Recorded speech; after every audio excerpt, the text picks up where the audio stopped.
You interview a lot of people, that you've done this a lot over the years in different degrees of depth. Both that sense of being able to tell when the answer is canned and also just that psychic resistance that you're running into. How common is that? And as a craftsman, like, how do you chip away at that? Oh, well, it's a life's work. It's like being in a boxing match, you just like, are they leading with their left, their right? When do they duck? When do they not duck? Some people are easy. Other people are guarded. Other people are just plain liars. You have to really just read the room. There's 2 or 3 things that I think are really important that all of us that have been in this field would agree on. The first one is really, really do your homework. Don't ever interview an author without reading their book. Know the stuff.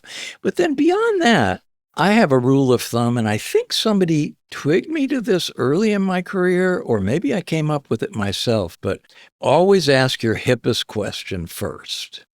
And what I mean by hip is to really show not only have you listened to all the records everybody knows about, but you've listened to that record nobody knows about. You say, man, how did you wind up doing that record with Bob James in Philadelphia in 71? The person at the other end of the line or across the table from you is going to say in their mind, oh, this dude knows who I am. Because that's what we want. We want to be seen.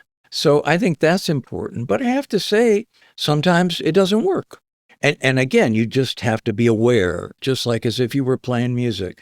When I went down to interview Ray Charles for the Jackson Street After Hours book, The History of Jazz in Seattle, Ray Charles was notoriously unpleasant, despite his public image. He was mean. He didn't have any time for anybody who he didn't trust, and he didn't trust most people. For obvious reasons, the way he grew up, he was blind. People tried to cheat him all his life.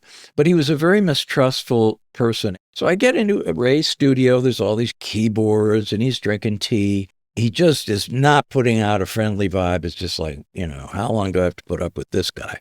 Things just kept going on for about 20 minutes, and I was finally like, wow, I'm not getting anything that's not already in your book. So I'm getting kind of frustrated and worried. I'm looking around the studio, and I see a Rhodes.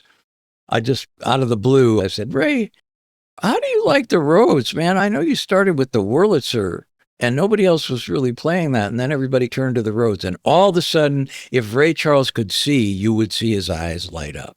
He looked at me, and he said, you recognize that's a Rhodes over there in the corner? I said, yeah. Well, what else do you want to know? So you never know what's going to convince somebody that you're not just some doofus off the street.